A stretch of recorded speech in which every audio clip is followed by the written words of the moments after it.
So, welcome Caroline Cotter to this episode of Future of Foods Interviews. Caroline is director of Nectar, a non-profit initiative under Food System Innovations. Um, your mission is to accelerate the shift towards alternative proteins by focusing on taste, which obviously is a massive part of the problem. So, can you just sort of introduce yourself and tell us a little bit about what you do there at Nectar? Absolutely. Thanks so much for having me, Alex. Yeah, we know that taste is one of the largest drivers of purchase for consumers, and that, people want their products that they're purchasing to be delicious. And we know that that's going to be a really important factor to getting people to actively choose alternative protein options. So we launched in June of 2024, really after this wave of products that launched during the pandemic that were not meeting consumers' expectations from a taste perspective. And so we wanted to put publicly available research out there to help stakeholders across the supply chain make more sensory informed decisions so that they could be confident when they picked up a product that it would be meeting those taste expectations. So everything we do is sort of free and publicly available on our website to try to help folks make those informed purchasing decisions. And when we say taste, we are really talking more broadly about all aspects of sensory. So flavor, texture, appearance, all the things that come into play when you're eating a product. Okay, so how does it work uh, I mean, how do you deal with the companies and how do you deal with the public? So, do the companies come to you and say, "We want to achieve this taste. How can you help us do that?" Or how does it work in reality? Yeah, so essentially, we're conducting very large scale blind taste tests with thousands of consumers on hundreds of products. So to date, we've mostly studied meat alternatives and this emerging category that we're calling balanced protein, or products that combine conventional animal meat with plant proteins in the same product. We reach out to the companies to see if they want to participate. It's free to participate. We just ask for product samples. And then we prepare those products according to manufacturer instructions and serve them in a restaurant setting to consumers who don't know what they're eating. So when a consumer comes to the restaurant, they may know that they're going to be trying burgers, but they don't know exactly what that means. And they'll try approximately six products in a sitting, five of which will be plant-based or alternative, and one of which will be conventional animal-based. And then they'll fill out a survey, give us their feedback on all of those different attributes from flavor, texture, appearance, and then as well as some conceptual questions around motivation and drivers.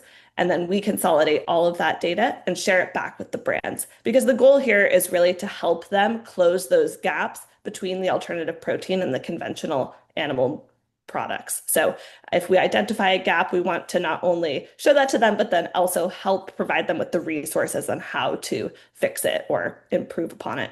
And then we also want to create a little bit of healthy competition. So we use this data to run an awards program called the Tasty Awards every year.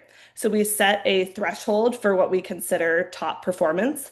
Um, for our last study, it was if of the people that tried the product, if at least half of them rated it the same or better than the conventional animal product in overall liking, it was considered a Tasty Award winner. So if a brand meets that threshold, we publish their brand name and celebrate them as a top performer to try to help drive broader market adoption. If for some reason they don't meet that threshold, we share the data with them privately. So there should really only be upside for participating in this kind of research. Okay, so yeah, so that's interesting. So you only use products that are a blend of plant-based and meat, do you? Or do you use products that are 100% plant-based, for example? Yeah, so we've done three studies to date, two of which have been on exclusively 100% alternative products, some plant-based, some fungi-based. And then we've done one study on what we're calling balanced protein, these sort of combined blends of meat plus plants. And we have another study coming out in November that will be looking at that category in the Asia Pacific region, conducted in Singapore. Okay, and are you hoping to use in your studies sort of cultivated meats or anything, yeah, like that? Yeah, it's a great question. I mean, I think we're super excited about the potential of cultivated meat. We've been very heartened by the news here this year of Mission Barns launching, which is using cultivated pork fat plus plant-based ingredients. Because we do work with a general consumer population, we kind of need to wait for some of these products to achieve general approval from regulatory bodies before we do large-scale taste testing. But our hope is that we will be able to include cultivated products in upcoming research in future years.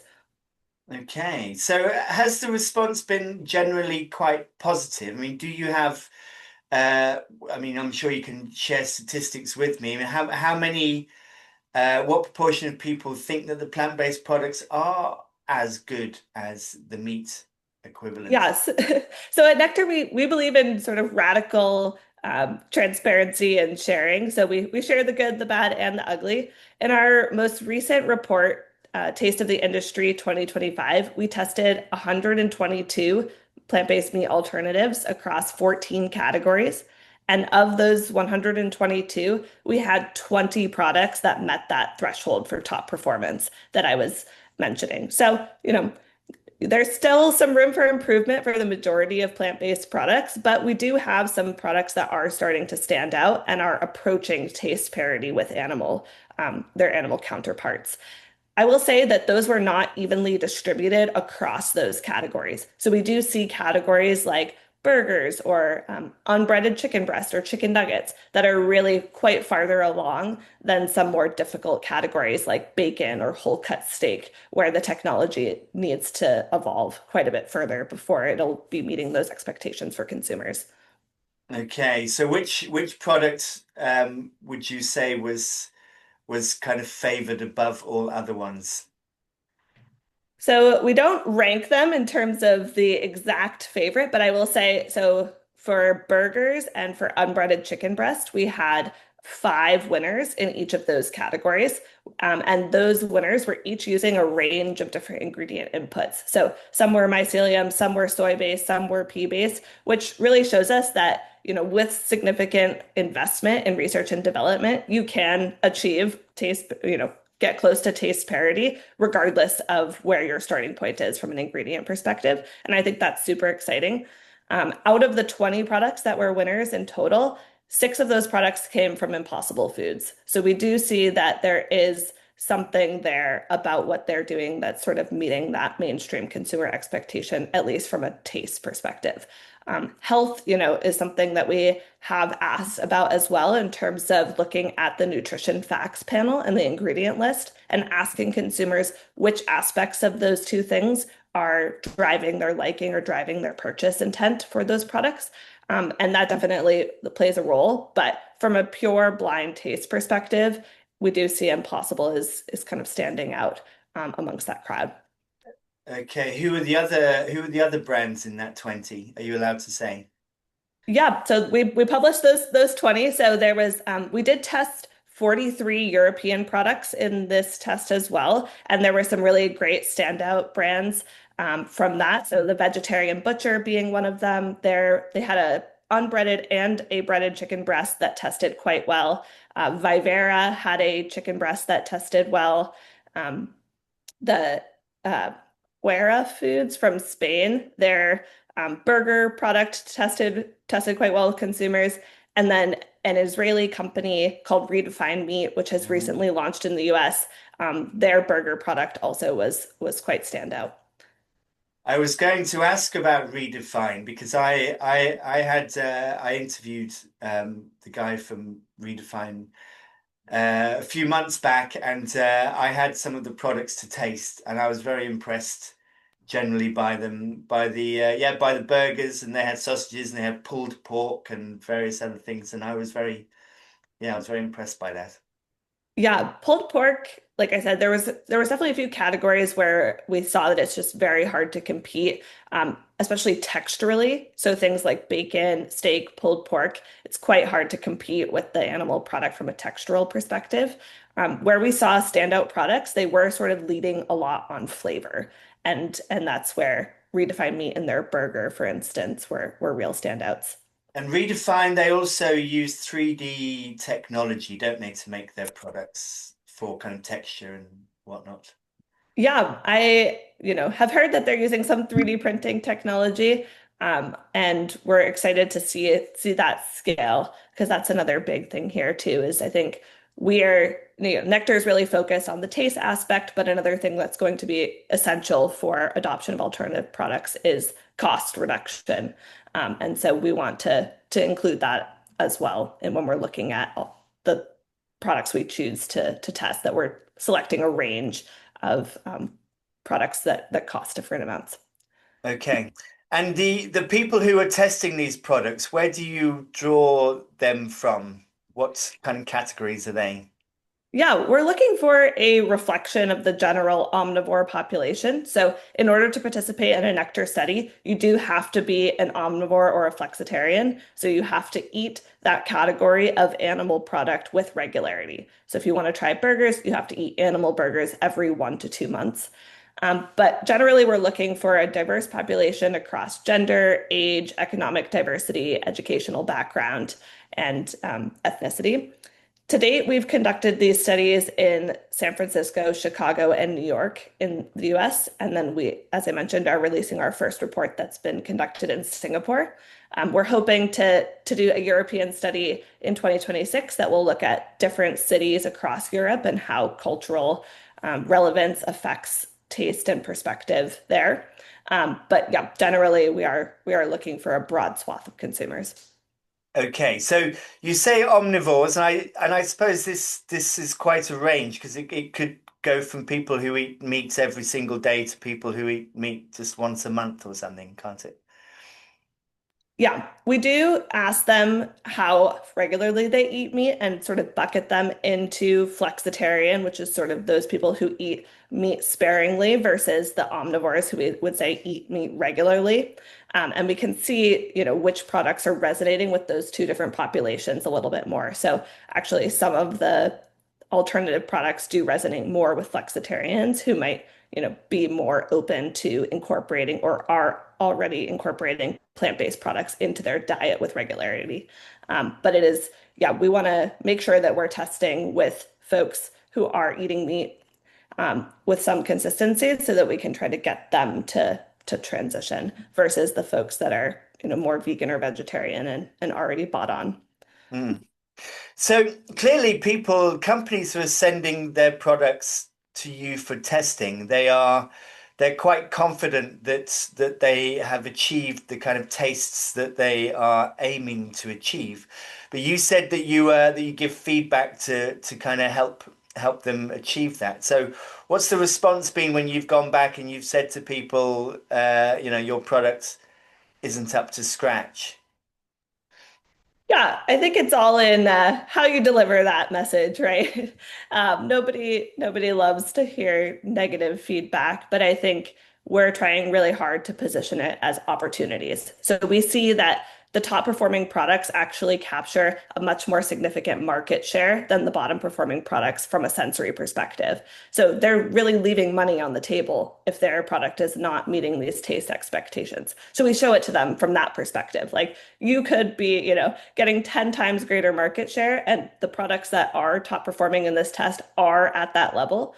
So how do we help you close that gap? And again, it's like, we know how hard this industry is. We want to celebrate what you've accomplished so far, but here are some tweaks that you could make to just edge up a little bit and be more financially stable and secure and grow. Um, and Mm. so we have an online digital platform where we put all the data, and we really try hard to use different systems within that dashboard to help prioritize the opportunities because we know companies have limited resources. So we're saying, if you only change one thing, here's what you should change. And here's, a solution provider that can help you with that specific aspect. So you are able to kind of put them in touch with companies who can help them improve tastes. That's the goal. Yeah, we're continuing to build relationships with ingredient suppliers and manufacturing equipment suppliers and academics that can help, obviously there's a lot of protected IP within this space, and companies have their own special sauce. So it's within reason, but we are really trying to not just, give them a report card, but also help them with the tools that they need in order to actualize and operationalize that data. Okay, interesting. Because okay, so Nectar is a non-profit initiative, but clearly you need to be able to fund yourselves. How do you fund yourselves? Yeah, so we're very lucky to be housed within a larger philanthropy called Food System Innovations that is working on the protein transition from a variety of different approaches. So it's a grant maker and a re-grantor, as well as having some of these internal initiatives. And then we partner globally with leading nonprofits in the space. So for our Singapore project, for example, we're partnering with the Good Food Institute in APAC and bringing some of their expertise to the table as well as ours to provide support to alternative protein brands in that region. Okay, so you are hoping to. You said that you're going to be in Europe. Are you? Do you have plans to be in Asia as well? And is Yeah, part of your tour? yes, yeah. So we've currently been conducting about a year-long study in Singapore that's looking at Oh these yes. balanced protein products. We're also scoping some work in India where the alternative protein products are, still in the early days, and we're hoping to help those scale. And then in Europe, yes, we did, as I mentioned, test some European products with American consumers, but we're very interested in testing European products with European consumers, and especially looking at the differences between different countries in Europe and their consumers' perception of the same products. So Mm, that's on our roadmap for 2026 as well.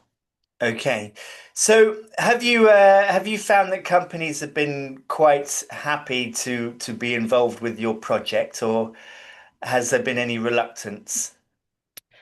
Yeah, I think overall we've been very, pleasantly surprised and excited by the reception from the community. So this type of sensory testing, it can be prohibitively expensive, especially for small brands. We guarantee that each product is tried by a minimum of 100 participants, and it's being tried against all of these different benchmarks. So to conduct that on your own would cost, tens, if not hundreds of thousands of dollars. And we're really trying to provide that at, low or no cost to these brands.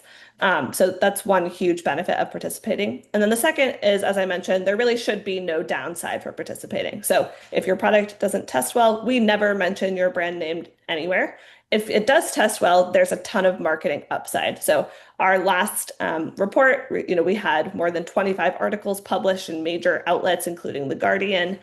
We do a lot of social media promotion. We provide each brand with a Tasty Award marketing credential, similar to the Great Taste Awards in Europe, um, that you can use on ads or packaging to help promote that this is a data-backed product that is meeting those taste expectations. So our goal is to really help companies get out into the marketplace and get in front of consumers and avoid greenwashing by saying, there is a lot of data and trust that's built into this claim.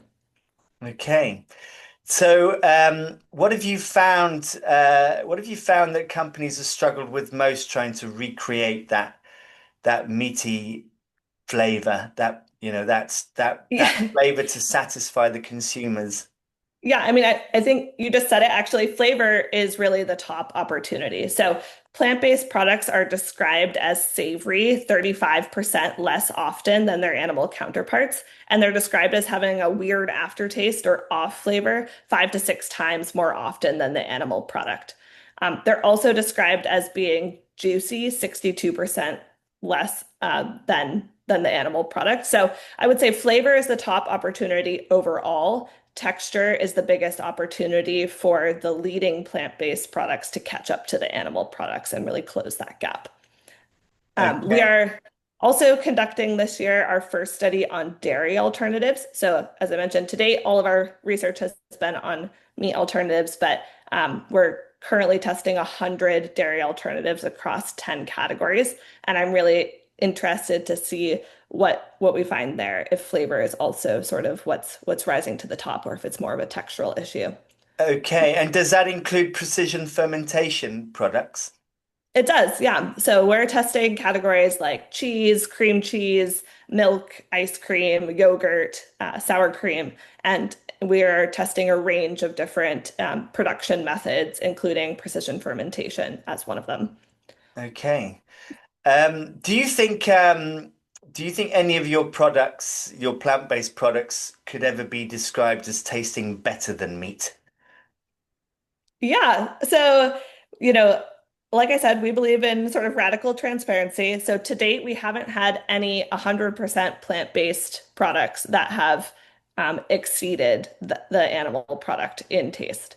However, those balanced protein products we are talking about, which combine plant and animal products, plant and animal ingredients in the same product, we have seen that those products can outperform 100% animal meat in taste.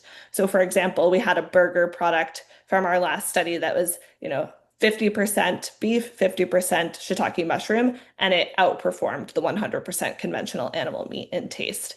Similarly, we're seeing other products that are using like mycoprotein and soy protein perform at that level, which is really exciting. 50% reduction has huge potential environmental impact if we could get all of the big players like Burger King and McDonald's to switch to that as well.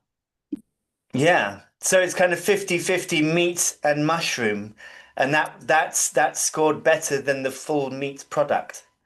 Exactly, yeah. And we also had a chicken nugget that was, 50% chicken, 50% vegetables and like chickpea protein, and that product was also outperforming 100% animal chicken nugget in taste. Okay. So Caroline, what's your background? How did you get into this area of Yeah. research? Um, Food has been sort of my longtime passion. I like to joke that I was destined to work in food because my last name means cooked in Italian. I'm from a town called Sandwich, and my parents owned an ice cream store named after me. So I've been in the food space for a long time. The 6 years previous to this, I was building a upcycled food company, taking the pulp left over from making plant-based milk and turning it into upcycled flour ingredients that we then sold business to business, and made plant-based baking mixes with. But I think the more I learned about the climate change, sort of where we are in terms of climate change, and the big drivers of that being both food waste and conventional animal production. After having spent so long in food waste, I wanted to spend some time in how we can move behavior shift towards more plant-rich diets. And so the Nectar was a really cool opportunity to be able to do that and also bring some hope back to the conversation, honestly. Like people want to talk about deliciousness. They want the sustainable food transition to be tasty. And so we have a really cool opportunity to bring people along in this movement by serving them really decadent, delicious, unctuous food. And I like being on that side of the table. Yeah, it seems like a great idea. I mean, I've been looking at sort of blended meats recently, but more, I suppose I've been looking at the idea of kind of cultivated meats mixed with plant-based or cultivated meat mixed with meat or the cultivated fats like Mission Barns mixed with plant-based food. But I mean, just sort of straightforward mixing meat with mushrooms or meat with plant-based foods could also achieve the same aim, I suppose. It's kind of cutting the amount of meat used down by whatever percentage it's being used. I suppose there might come a time where eating 100% meat would seem unusual. I mean, that's the hope, right? I think why we're excited about balanced protein is that it's a solution we can implement today. I agree with you that like we would love to eventually transition that to, plant-based plus cultivated in the same product, but we're still a little bit far off from that. And so why not try to, do something we can do today and start reducing our emissions and the impact that we're having on the planet because frankly, we're running out of time. So and we don't have to have people sacrifice anything, right? Like these products do deliver improved nutrition, they do deliver improved taste, and they are kinder to the planet. So it's a sort of win-win all around. Mm. Um, so it's interesting to think that there's a lot of companies out there making products, and they don't necessarily know how the consumers are going to receive them before they launch them. And it seems like quite a gamble, really. If, I suppose you would have somebody in the company that would taste them. I know I spoke to Rebellious Hmm. Foods not long ago, and they said that they have somebody who works in that role of just kind of tasting the foods, but that's just one person. So I suppose it's not a great sort of trial, is it? Yeah, I mean, I think to your point, what Nectar is trying to do is to shift that culture within food companies that you shouldn't be launching a product unless it's been, validated by a third party that it does taste good. Because otherwise, you're just spending a ton of money to launch a product that may probably not succeed in market. If consumers try it once and have a negative taste experience, it's very hard to win them back. And so we're really trying to work with companies to say, okay, let's test your product. Let's figure out a way to make this sustainable financially for you to get this data before you take that product to market. Um, so that there's a higher win rate of success when you do launch. And yeah, to your point, many companies only have maybe one person. They rely on internal taste tests with employees, which are highly biased. Or they go to a grocery store and they ask somebody like, try the product. What do you think? And then obviously that consumer is reluctant to tell you to your face that it's not it does not meet what they think of as a good tasting product. So yeah, we are currently partnering with the Good Food Institute as well to create a sensory best practices guide that will be available to companies to sort of walk them through how to stage gate sensory testing before launching so that hopefully every product in the store is meeting expectations. So a sensory gauge that would be looking at what particularly? So yeah, smell, taste, touch. Yeah, basically, yeah. So for yeah, sensory testing is referring to all of those different aspects that are part of the eating experience. But we're really trying to give guidance as to which testing you should do at which part of the development process. So before you even start, what concept testing should you do? Then once you have an initial prototype, how many people should try that product and in what setting? And then before you launch, making sure that every product is tried in a blind taste test by outside consumers to make sure that you have really solid data to go on before you spend all the money to fully commercialize that formulation. Yeah. I mean, it's very important to get this right, isn't it? Because I suppose it's what went wrong before, because there was an awful lot of money was put into this industry in, sort of 2018, 2019. And then I suppose the products failed to excite people, and a lot of companies like Beyond Burger, I suppose they did really badly on the stock market, and they're after an initial valuation of kind of silly money, and I suppose it's important to get it right, isn't it, for that reason? Yeah, I think, consumers are at the end of the day a little selfish, right? Like they want products that taste good, especially if they're buying them at a premium or that have some functional benefit.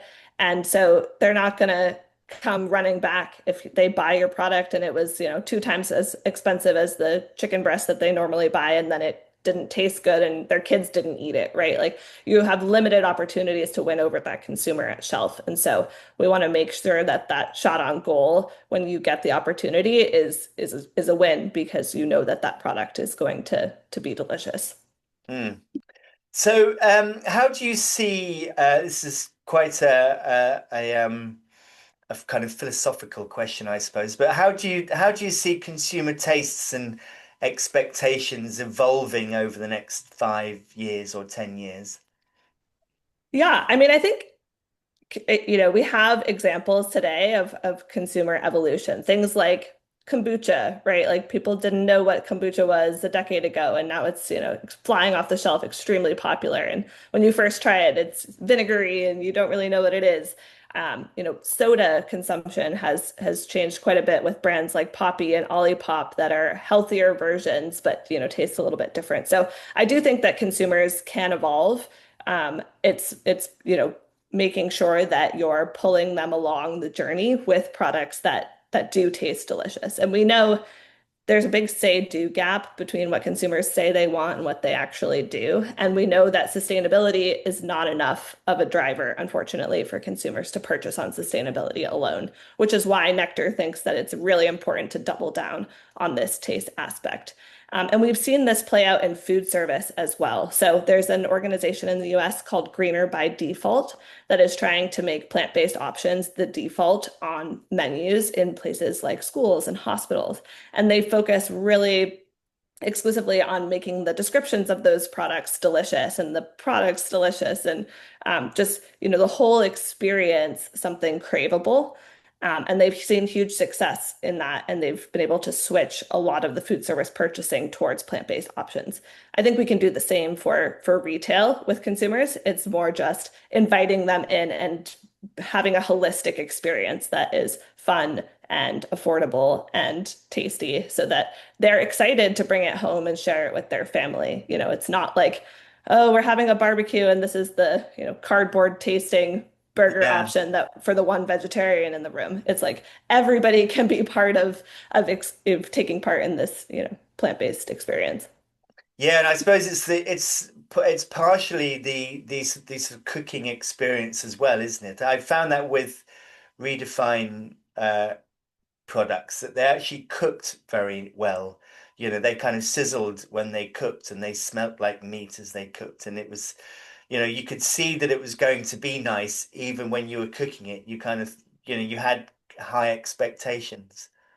Yeah, and that's why we talk about sensory testing, right? Like you eat with your eyes as well. When you pull the burger out of the package, you don't want it to be gray, which is, something that happens when you're looking at a burger that may be made of plant-based ingredients, right? And that's in comparison to the beef burger that's like pink and, what you're used to. So familiarity, I think, is a big part of this, and that comes down to familiarity and cooking experience as well. You don't want it to crumble on the pan. You don't want to have to use equipment that's outside of the norm. So that's also part of what we're working with these companies to do is make sure that the entire experience from end to end is easy and fun and delicious. And do you advise on things like foods being ultra processed or being aligned with ultra processed and the kind of negativity that comes along with that? Yeah, so as I mentioned, we've asked consumers about the nutrition facts panel and the ingredient list and tried to understand sort of what are the drivers of purchase or what is, dissuading you from being interested in this product. And we can sort of pinpoint what specific ingredients are driving that. So, for example, we did see in our last report that methylcellulose is something that is a red flag for consumers. And so, how can we help companies find methylcellulose alternatives? But at the end of the day, again, I think there's a lot of hype that's been put out around ultra processed foods. We shouldn't be eating chips and cookies every day, but I think there is a range within ultra processed foods, and there has been some data to back up that plant-based meat alternatives can be part of a healthy diet. So we are, can't boil the ocean here with problems we're trying to solve. I think first and foremost, we're trying to solve the taste because we know people purchase based on that first. But also, we're including a range of products that are along that ultra processed spectrum. So healthier products that have, healthier fats and products that are kind of just focused on taste. Yeah, I mean, it's a very broad uh, idea, isn't it? What draws people to eating meat and what will stop them eating plant-based foods. And I suppose to some degree, it's tradition as well, and kind of what people think defines them as human beings. So it's the sort of narrative behind it and the story behind it as well. I mean, obviously, this isn't really your area that as in regards kind of nectar, but yeah, I mean, the flavor will put you off eating it, but it's almost culture that makes you go back to it, isn't it? Definitely. Yeah. And I think one more thing on health, health is a nebulous, right? There are things like having less cholesterol is a, indicator of health. And all of these products have no cholesterol because they're plant-based versus conventional meat. So I think we have to think about health broadly. But yeah, definitely, cultural narratives are a huge part of this. So Food System Innovations, the philanthropy we sit under, also incubated another nonprofit called People for Better Food that's really trying to target exactly that. Like, how do we change the cultural narratives around meat eating and what it means to be a man? And can you be somebody who cares about fitness and also eats a plant-based diet and get enough protein? So, um, that is definitely part of it. Even if all things taste and price are equal, we're going to have to switch this cultural norm in order to achieve the climate goals we want from a animal consumption perspective. So that initiative is called People for Better Food, did you say? Yes. Yep. Okay. It's run by a woman named Emily Fitch, and her initial target population is Gen Z men. So working with men who are really into fitness and maybe other hearing other narratives from the manosphere about needing to consume large amounts of animal protein in order to fuel their fitness goals. She's really trying to show them there are alternatives to that. And so she's working with influencers and comedians and trying to get in front of these folks and share an alternative narrative about the power of plants for building protein. Okay, her name is Emily Fitch, did you say? Yes.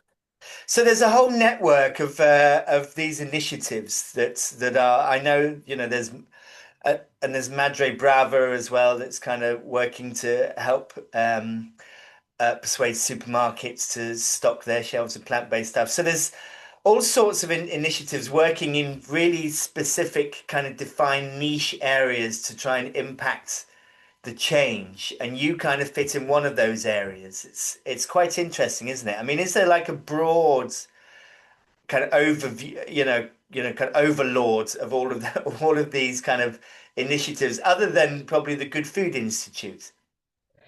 Yeah, I mean, I think it's very much a rising tides lifts all boats approach. Like, we know that we need to reduce reliance on conventional animal agriculture to hit our, emissions targets and keep the climate warming under 2 degrees Celsius. And so we all need every hand on deck to make that happen. And we know that it takes a diversity of approaches. So that's why we're all sort of working on our little piece, and hopefully we'll have this collective impact at scale. I would say there's not necessarily one organizing body, and I think that is, something that we have surfaced as a bit of an issue in food system transformation. So, for the energy sector, they've sort of all been aligned around one North Star within food systems. We've seen that there are a bunch of people working on their little issue and not necessarily one North Star for food systems change. And so organizations like Food System Innovations and Tilt Collective, which is another large philanthropy, are trying to figure out how can we bring these communities together, especially climate funders and food system funders, to figure out some waypoints and some different North Stars that we can all align around to create this Mm. impact and change. I think they're all mostly based in the USA, aren't they? I can't think of, I mean, I don't think in the UK it has quite so much traction yet. Or Yeah, I know Tilt Collective works globally, so they work in 5 countries around the world. The Global Alliance for the Future of Food, I think, is also doing some work in Europe, and definitely in the Netherlands and stuff. There's an organization called Food Valley that's doing some work on balanced protein. So it is definitely a global initiative, and GFI, as you mentioned, is also a leader in that in their different global impact hubs. But yeah, it's gonna take everyone, and I think COP30 is coming up next month in Brazil, and there will be a bunch of food systems people there trying to sit down at the table and talk about, okay, how do we transition to more plant-rich diets while also bringing along the farmers and um, the ranchers and everybody who's part of the traditional conventional animal system as well. yeah. So do you all get together at Christmas, all of these different groups, and kind of discuss your projects? Is there a conference that you all go to that's We, that's I would say maybe not Christmas, but maybe this year we can get everybody around and try a plant-based roast. But many of us globally just came back from New York City Climate Week, which was sort of a gathering opportunity, as well as the UN General Assembly to talk about some of these issues. And there was some events there that were really focused on this idea that the future has to be enticing and delicious and exciting and sexy, and like how do we bring people along in that movement? And so there was a big focus on serving, really elevated vegan food and showcasing these alternatives in a way that we do with traditional animal proteins, and uh, just just celebrating and bringing some joy back to that conversation, because if it's all Okay. doom and gloom, you can't actually affect a lot of change. Yes. Okay. Well, finally, before I let you go, Caroline, I just want to ask, uh, how positive are you feeling? I mean, you were just talking about kind of making sure it's not all doom and gloom. Are you positive that, or are you confident that enough change can be made in the next 5, 10, 15 years to avert catastrophe? Um, I think I have to be, otherwise it'd be hard to get up in the morning and keep working on this issue. As I mentioned, I've been really heartened by a lot of the work that's going on in food service, especially in countries like the U.S. and Australia, where large industrial food service producers like Compass Group are actually switching out significant portions of their beef for balanced proteins or plant-based alternatives. I've been, really excited by some of the menu defaults and the impact that that's had. And I think even within my own family, my dad is a very hardcore meat eater. Since I've started in this role, I've been able to get him to at least try some of these other options. And I think, it gives me hope that there is potential. And if the products taste good enough, you can actually affect change, and that you can kind of surmount some of those ideological barriers that people might have about these products. Yeah. Because at the end of the day, we all just want good food. Yeah, absolutely. Well, thank you very much, Caroline, for coming on a Future Foods Interviews podcast. And I look forward to following your work and also to meeting you in Amsterdam at the end of October. So, Yes, looking forward to that very much. And yeah, we'll have to keep you abreast of our findings as we do more research in the dairy space, and hopefully more in Europe soon. So thanks so much for bringing light to these conversations. my pleasure.